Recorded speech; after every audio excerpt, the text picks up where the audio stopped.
TVC 16. Aqui você se vê.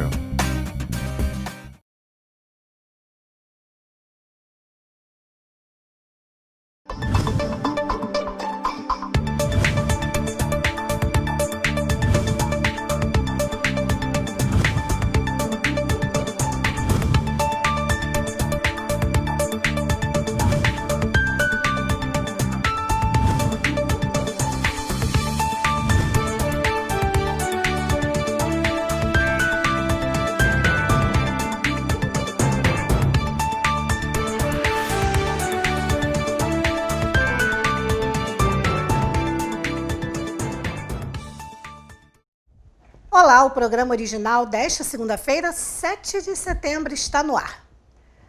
Vamos começar esta edição falando desta data tão especial para os brasileiros. O feriado de hoje tem uma história que mudou a vida da então colônia dos portugueses no Novo Mundo.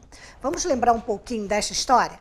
O 7 de setembro é uma das datas comemorativas mais importantes do Brasil, justamente por abrigar um dos principais acontecimentos da história do país, a nossa independência. Foi neste dia, em 1822, que Dom Pedro deu início à nossa trajetória como nação independente. Atualmente, o 7 de setembro é um feriado nacional que é marcado por comemorações públicas nas grandes cidades. Mas este ano, por conta da pandemia, não haverá comemorações. Enquanto relembramos um pouco da nossa história, vocês vão acompanhando comigo imagens dos desfiles de 7 de setembro, que todos os anos são realizados em Petrópolis. A independência do Brasil aconteceu em 7 de setembro de 1822, quando supostamente Dom Pedro, futuro Dom Pedro I, proclamou o grito da independência às margens do Rio Ipiranga, na atual cidade de São Paulo. Com isso, o Brasil rompeu sua ligação com Portugal e consolidou-se como nação independente. A independência foi resultado de um processo de desgaste nas relações entre os colonos brasileiros, sobretudo da elite, com Portugal. Isso teve relação direta com a Revolução Liberal do Porto, de 1820, mas podemos considerar que tudo começou com a transferência da família real portuguesa para o Brasil, em 1808.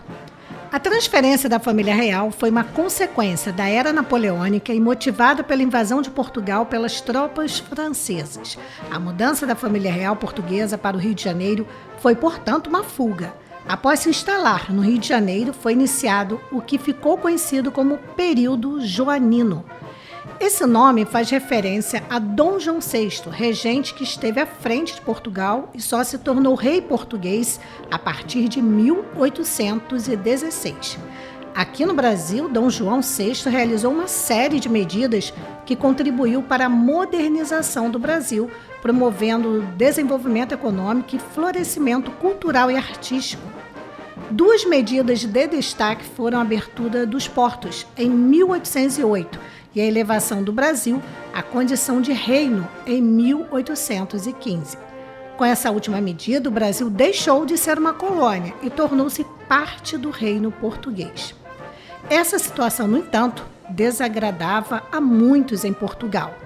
Assim, em 1820, estourou a citada Revolução Liberal do Porto. Essa revolução mobilizou a elite de Portugal pelo desejo de reformas no país, que incluíam o retorno do rei para Lisboa. O ponto de partida para o processo de independência do Brasil foi, portanto, a intenção da corte portuguesa, instituição à frente dessa revolução em Portugal, de revogar todas as medidas tomadas por Dom João VI durante o período joanino. Foi por causa da possibilidade de recolonização do Brasil que o nosso processo de independência iniciou-se. A elite econômica do país, nesse caso a elite do Sudeste, não aceitava essa possibilidade porque afetaria seus interesses econômicos. Negociações estenderam-se durante 1820 e 1821, mas a partir de 1822, o sentimento separatista começou a ganhar força. Quem encabeçou a independência do Brasil foi o príncipe regente, Dom Pedro. À medida que a situação foi tornando-se irreconciliável, o príncipe foi convencido a liderar o processo de independência do Brasil. Em 7 de setembro de 1822, a situação mostrou-se insustentável e o regente declarou a independência. É importante dizer que o nosso processo de independência não foi pacífico, uma vez que houve resistência, o que resultou em batalhas em locais como Bahia, Pará e Cisplatina, atual Uruguai. As tropas ditas brasileiras venceram e conseguiram subjugar os movimentos de resistência. Portugal acabou reconhecendo nossa independência em 1824, depois que os ingleses mediaram um acordo entre brasileiros e portugueses. O Brasil, como nação independente, organizou-se como uma monarquia e Dom Pedro foi aclamado e coroado como imperador do Brasil. Assim, a partir de 1822, ele começou a ser Dom Pedro I. O 7 de setembro é um dia extremamente importante para a nossa história. A memória coletiva em nosso país consolidou essa data como o dia em que Dom Pedro realizou o grito da nossa independência, sendo esse acontecimento um marco de fundação do nosso país. Apesar disso, os historiadores atualmente não têm certeza se Dom Pedro realizou de fato o grito do Ipiranga. Sendo considerado um dos marcos fundadores, a data é entendida como um momento importante para a memória coletiva do brasileiro e, por isso, deve ser celebrada. Hoje é feriado, então tem Feirinha de Itaipava aberta até às 7 horas da noite. A Feirinha de Itaipava abriu as portas e está esperando por você. Preparamos tudo para recebê-lo com toda a segurança que este momento exige. Tudo vai passar. Mas enquanto não passa, nós estamos prontos. Estamos abertos sexta-feira, das 10 às 18 horas, sábados, domingos e feriados, das 10 às 19 horas. Venha, que a saudade é grande. Feirinha de Itaipava, esperamos por você. De acordo com as informações do Ministério da Saúde, o país tem 126.650 mortos e 4.137.521 casos desde a primeira notificação. Ainda segundo o balanço do governo federal, 3.317.227 pessoas, felizmente, já se recuperaram da doença em todo o país. A Secretaria de Estado de Saúde do Rio de Janeiro informa que registra até este domingo 232.818 casos confirmados e 16.568 óbitos por coronavírus em todo o estado. Entre os casos confirmados, 210.761 pacientes se recuperaram da doença. No município do Rio de Janeiro, 93.480 casos e 9.902 mortes. Em Niterói, 11.637 casos e 390 óbitos.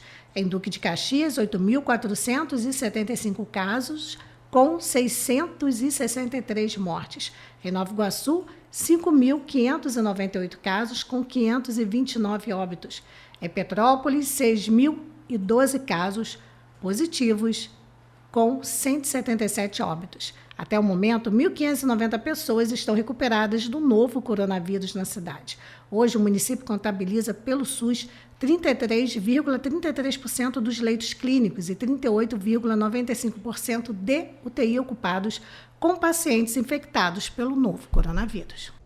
Um relatório da ONG Anistia Internacional revelou que ao menos 7.000 profissionais de saúde morreram em decorrência da Covid-19 em todo o mundo. O Brasil aparece em quarto na lista com 634 óbitos, atrás do Reino Unido, 649, Estados Unidos da América, 1.077 e México, 1.320. A organização comunicou que o número representa uma crise em escala impressionante e renovou um apelo para que os governos forneçam o necessário para a proteção. Abre aspas, todos os profissionais têm o direito de estar seguros no trabalho, fecha aspas, disse Steve Cockburn, chefe de Justiça Econômica e Social da ONG. Os dados são baseados em números de governos e agências médicas. A Associação Brasileira de Psiquiatria, em parceria com o Ministério da Saúde, inicia nesta semana treinamento de profissionais de saúde de quaisquer áreas médicas em todo o país para que possam identificar e encaminhar corretamente para tratamento pessoas com tendências suicidas. A iniciativa marca a passagem do Dia Mundial da Prevenção ao Suicídio na próxima quinta-feira, dia 10. Neste mês em que se concentram esforços para a prevenção ao suicídio, a Associação Brasileira de Psiquiatria e o Conselho Federal de Medicina estão lançando a campanha nacional Setembro Amarelo 2020. É preciso agir, que visa a conscientização e prevenção do suicídio. A média anual de suicídios no Brasil é superior a 13 mil, de acordo com a apresentação feita no ano passado pelo Ministério da Saúde. Os índices, contudo, são bem maiores por causa da subnotificação e também porque muitas mortes de suicidas são atribuídas a outras causas, como politraumatismo e atropelamento. Vamos conferir agora Móveis Pedro II, tudo para deixar sua casa linda. A Móveis Pedro II está esperando por você. Estamos prontos para atender nossos clientes com a segurança que este momento exige. A loja oferece os produtos de qualidade e bom gosto que você já conhece. E uma equipe pronta e preparada para oferecer o melhor, um conforto e um cafezinho quentinho para aquecer você neste inverno. Móveis Pedro II, a loja que você conhece e confia. Shopping Pedro II, no centro de Petrópolis. Vamos continuar falando de saúde? A pediatra, a doutora Solange Aziz, fala hoje sobre um tema muito importante. Preste atenção se você tem criança ou adolescente em casa. Síndrome inflamatória multissistêmica pediátrica, que é uma síndrome associada temporalmente à Covid-19. Vamos acompanhar. Olá, tudo bem com vocês? Estamos novamente no programa Beth Oliveira e hoje vamos falar sobre um assunto extremamente importante que é noticiário em todas as mídias, que chama-se Síndrome Inflamatória Multissistêmica causada pela doença Covid-19, pelo coronavírus. Muito bem, quando a gente fala em processos multissistêmicos, normalmente a gente fala muito sistêmico, todos os sistemas. Então, acomete quase todos os sistemas, principalmente das crianças e dos adolescentes. Muita gente acha que a criança não pega. Sim, a gente até fala que a criança tem uma imunidade mais legal, mais trabalhada por conta do aleitamento materno recente, né? Então, eles são realmente bem mais fortes. Muitas vezes, eu que sou pediatra, muitas vezes vejo, parece até sintoma gripal mesmo, mas a gente faz os testes, seja PCR ou imunoglobulina no sangue e dá positividade. Então vamos falar sobre essa coisa da multissistemia, né? Se é que existe essa palavra. Então vamos lá. Primeiro de tudo, a gente tem um quadro de febre. Essa febre dura mais que 3 dias, só que cuidado, pais. Qualquer coisa pode dar febre nessa criança e no adolescente. Criança pequena, então, principalmente se for bebê, lembrar que a febre dos dentinhos existe, ok? Então nada de estresse. A febre dá por uma série de outras coisas, a sinusite, a pneumonia, a amidalite, a otite, qualquer processo infeccioso cursa com febre e bebês dentinhos, mas em se tratando dessa doença, dessa pandemia, febre acima de 3 dias. Os olhos apresentam conjuntivite, o branquinho do olho ele fica bem avermelhado, praticamente não coça, não tem o inchaço, que é o edema, e não tem a secreção. Então é como se fosse batizado uma conjuntivite seca, sem aquela secreção, sem aquela remelinha, certo? A pressão arterial ela cai, então a gente chama de hipotensão. Quem tem pressão arterial alta, hipertensão, pressão baixa, hipotensão. Então as crianças e os adolescentes ficam molinhos, ficam meio jogadinhos e tal, certo? Muito bem. A pele, que é o nosso maior órgão, a pele ela dá vermelhidão, ela pode pulsar com urticária, com exantema, que é aquela coisa bem vermelha que a gente chama de raste cutâneo, certo? Então a pele bem avermelhada.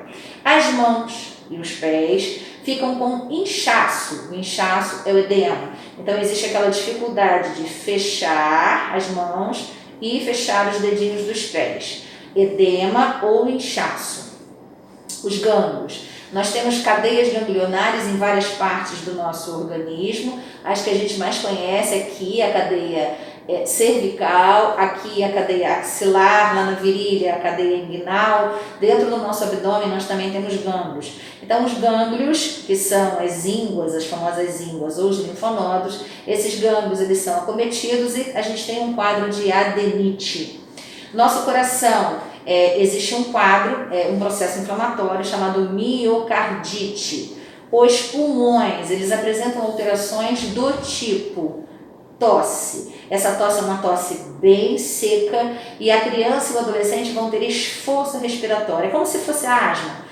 Então, aquela fome de ar. A criança faz a respiração curtinha, ela tosse seco e ela procura encher bastante. Ela hiperinsufla, ela enche de ar os pulmões. Então, é uma tosse seca, não existe predominância de catarro, então o nariz não tem catarro, a própria tosse não expectora, não tem escarro, e o barulho da tosse é aquela tosse seca, aquela tosse de arranhar, e tem o esforço respiratório. Parte intestinal, a gente tem dor abdominal, diarreia e vômito, não necessariamente nessa ordem e também não necessariamente as três coisas juntas. Às vezes a criança tem só dor abdominal. Então a gente tem os nossos aparelhos, os nossos sistemas bastante acometidos nessa síndrome. Para eu não falhar com vocês, eu vou dar só uma olhada aqui na minha colinha para ver se eu lembrei de tudo. Então vamos lá. Falei da febre, da pele, dos olhos, das mãos, dos pés, dos gânglios, dos sintomas intestinais, do coração, dos pulmões e da pressão. Sim, eu não esqueci de nada, ainda bem.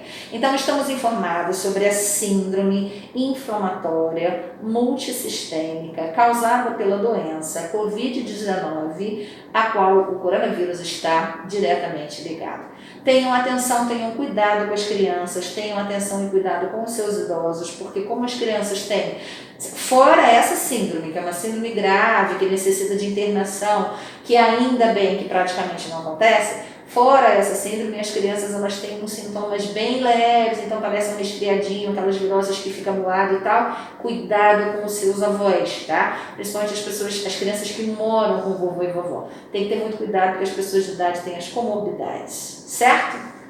Beijo para vocês, espalhem conhecimento. Tchau, tchau. Obrigada, doutora Solange. Nossa, foi muito útil, com certeza. Muito obrigada. Bem, agora numa vibe super bacana, é aniversário de 3 anos da Web Rádio Conectados na Serra. Terceiro aniversário da rádio da sua cidade. Em setembro, o mês de aniversário da Web Rádio Conectados na Serra. O mês todinho, com uma programação recheada de surpresas e sorteios relâmpago para você ouvinte. Então, baixe o app na Play Store, Web Rádio Conectados na Serra, ou acesse o nosso site www.conectadosnaserra.minharadio.fm. Em setembro, terceiro aniversário da Web Rádio Conectados na Serra. Vem com a gente! Quero escrever a minha história, descobrindo quem eu sou. O que vou levar na memória é tudo que eu aprendo de bom. Sentir a alegria ao ver o outro sorrir, semear a felicidade, conviver e dividir. Praticar as virtudes para ir sempre mais além. Cultivar atitudes de sempre fazer o bem. E gratidão por saber que tem alguém ouvindo os meus apelos. Das pequenas às grandes lições, o que eu vivo e aprendo se reflete em ações. Trilhar um bom caminho desde cedo, esse é o segredo. Colégio Bom Jesus, vida feita de bons caminhos. As inscrições para a Rede Nacional de Certificadores, conhecido também como RNC, a fim de atuação em atividades de certificação dos procedimentos do Exame Nacional do Ensino Médio, o Enem 2020, começam na próxima quarta-feira, hein? Preste atenção, depois de amanhã. E segue até o dia 29 deste mês. O cadastramento destina-se a servidores públicos federais e professores das redes públicas, estaduais e municipais. Então, se você tem interesse, preste atenção. O Instituto Nacional de Estudos e Pesquisas Educacionais Anísio Teixeira, o INEP, publicou nesta sexta-feira, no Diário Oficial da União, o edital número 64 de chamada pública. As inscrições podem ser feitas no seguinte endereço na internet: certificadores.inef.gov.br ou no aplicativo móvel disponível nas principais lojas de aplicativos. Entre as atribuições, os servidores vinculados à RNC deverão certificar em loco, sob demanda do INEP, a efetiva e correta realização dos procedimentos de aplicação nos dias de realização do exame, registrar em sistema eletrônico as informações coletadas com base em sua atuação e informar ao Instituto possíveis inconsistências identificadas. Segundo o INEP, o cadastramento prévio não garante a inscrição para atuação como certificador no Enem 2020. Os convocados deverão participar de uma capacitação à distância promovida pelo INEP para divulgação de normas, procedimentos e critérios técnicos da RNC. Eles só serão considerados aptos somente após a participação e aprovação nas atividades desenvolvidas no curso de capacitação, com no mínimo 70% de aproveitamento. Vamos mudar de assunto e, infelizmente, falar de acidentes aqui em Petrópolis. Mais um acidente aqui na cidade. Neste domingo pela manhã, um carro colidiu com um poste na Avenida Barão do Rio Branco. O Corpo de Bombeiros prestou socorro à vítima que estava presa às ferragens na Avenida Barão do Rio Branco, na altura do número 92, na pista sentido bairro Retiro. A vítima foi levada para o Hospital Santa Teresa em estado grave. E na última sexta-feira, a rua 13 de Maio estava lotada de jovens bebendo e aglomerando. Vale lembrar, gente, que a pandemia ainda não acabou.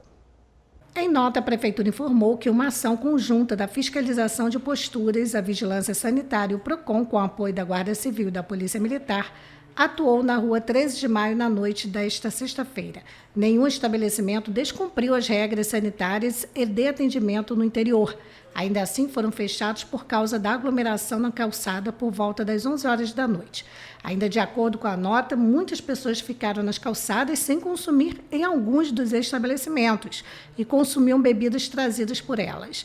A fiscalização também verificou que algumas pessoas estavam sem máscaras porque consumiam algum tipo de bebida. Apesar de todo cidadão ter direito de ir e vir, a Prefeitura de Petrópolis reforça a importância de cada pessoa continuar se prevenindo para que a doença continue sendo controlada em Petrópolis. A atividade de bares continua proibida no município. A medida foi decretada em março para o enfrentamento à pandemia da Covid-19 e continua em vigor.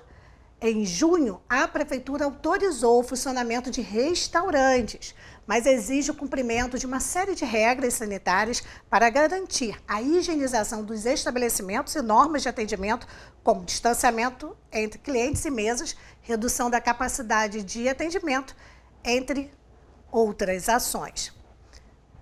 Bem, vale lembrar, gente, que a Prefeitura está fiscalizando, os estabelecimentos estão respeitando, mas as pessoas acham que já voltou tudo normal, todo mundo acha que acabou a pandemia e vai aglomerando e acaba prejudicando a todos nós, né? Porque cada pessoa vai passando para, no mínimo, uma pessoa.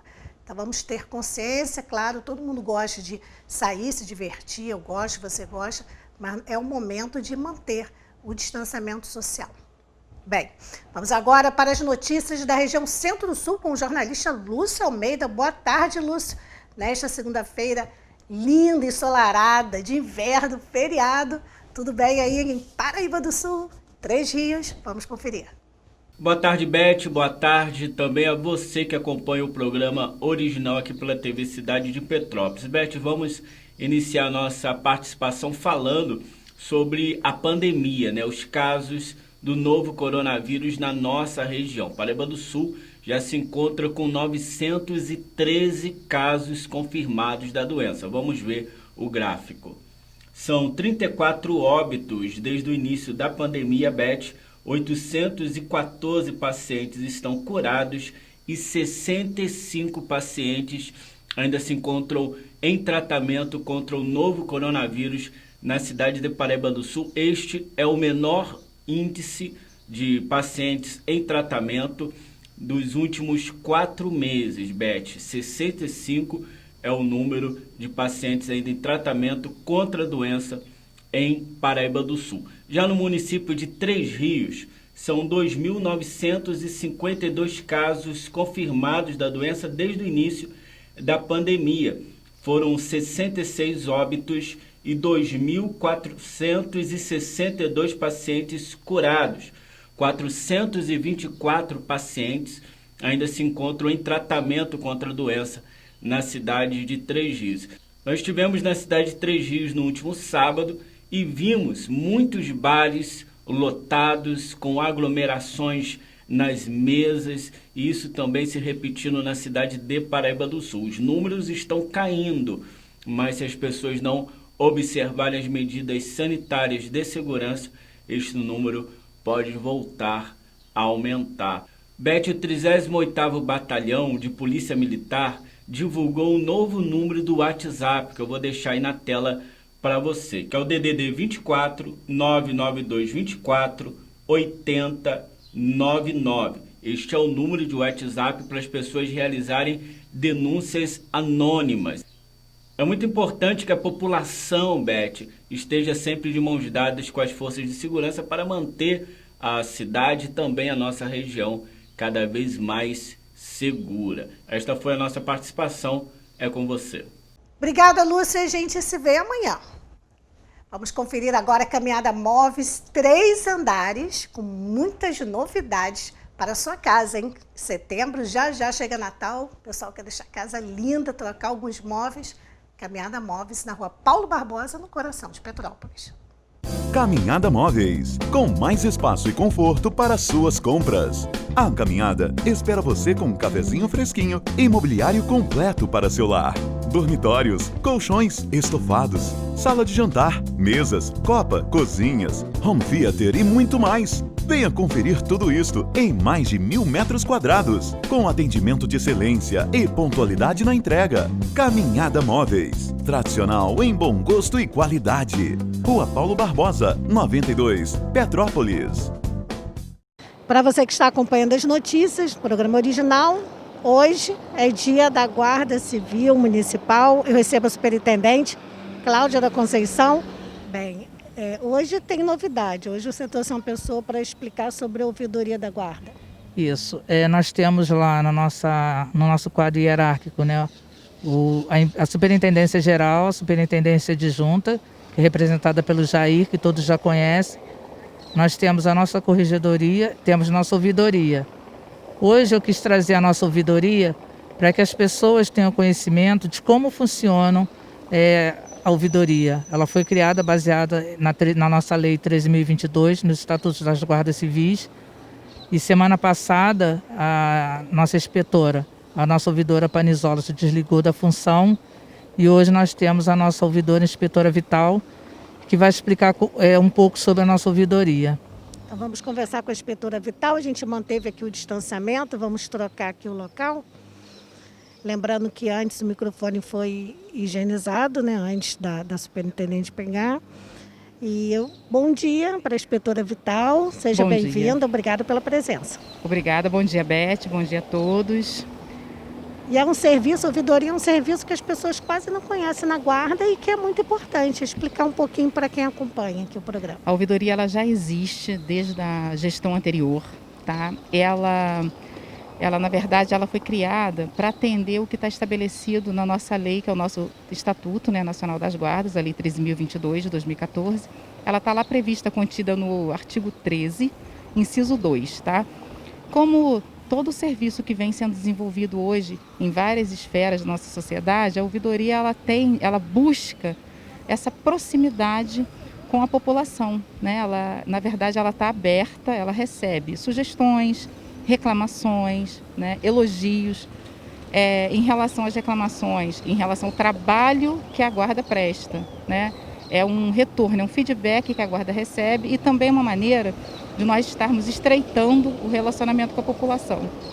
E quais são os canais da ouvidoria? Se a pessoa, eu quero dar uma sugestão, eu quero fazer uma reclamação sobre o comportamento de um guarda, de um agente, quais são os canais? Como ela pode fazer isso? Atualmente nós estamos com o telefone, né, o nosso fixo, que é o 2246-9239. Temos também o e-mail, é um e-mail institucional, é ouvidoriagm@petrópolis.rj.gov.br. E a novidade é que a gente está criando essa semana um Zap, né, o WhatsApp, que é uma ferramenta excelente, né, e a gente também está assim, atendendo os princípios aí que estão regendo toda essa questão envolvendo a pandemia. Então, respeitando esse distanciamento e querendo ter celeridade no atendimento, nós criamos o WhatsApp. Eu posso ver aqui o número? Claro, fica à vontade, até porque a vantagem do WhatsApp, e a vantagem é que é muito rápido, né?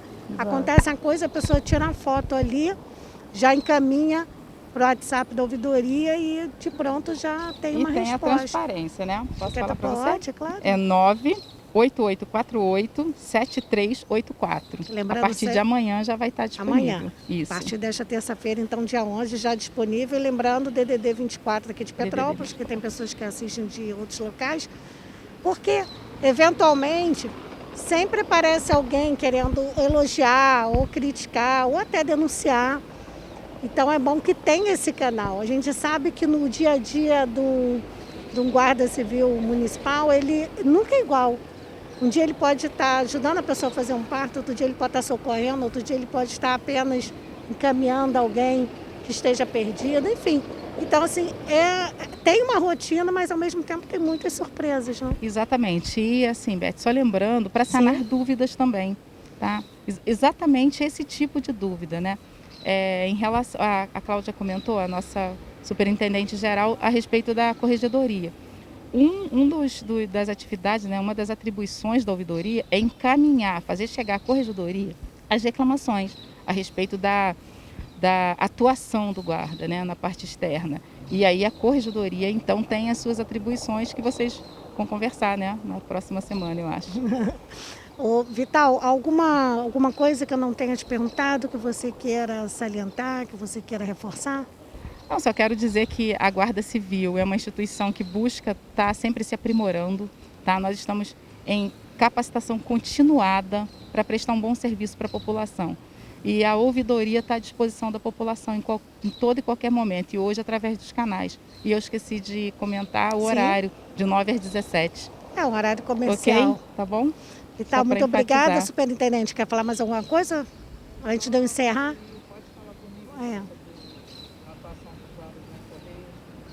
Sobre o Bonfim. Bonfim? Não, Bonfim não, sobre tá.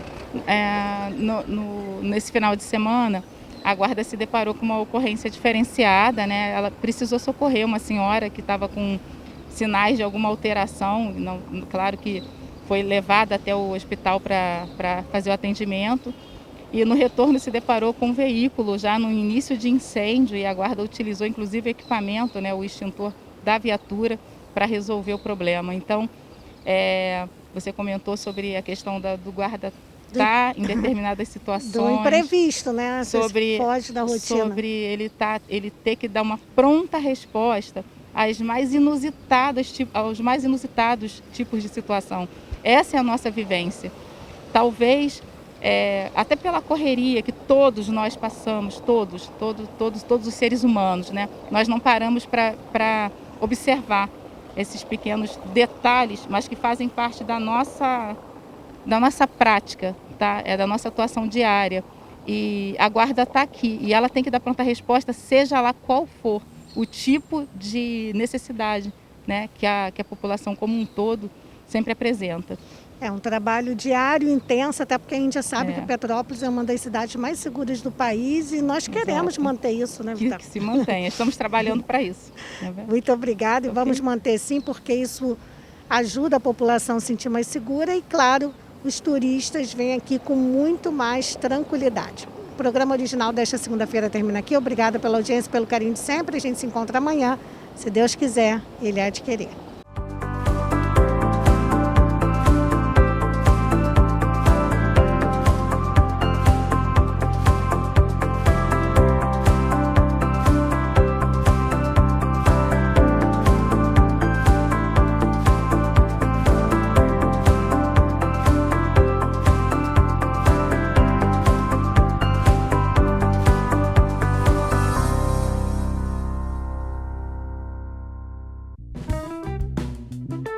Móveis Pedro II está esperando por você.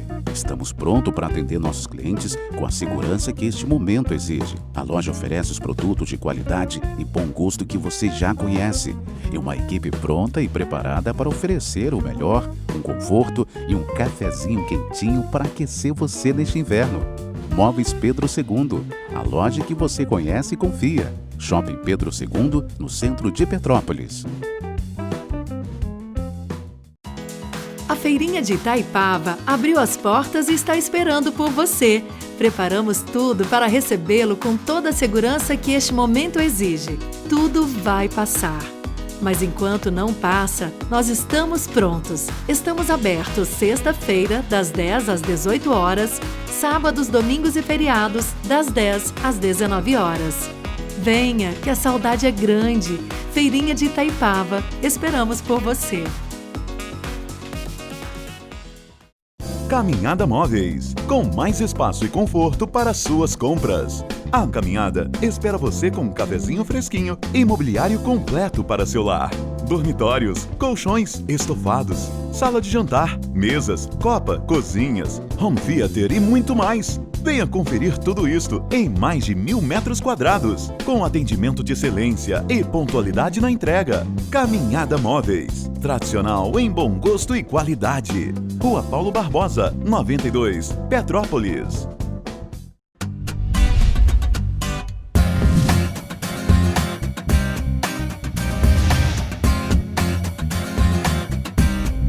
TVC 16. Aqui você se vê.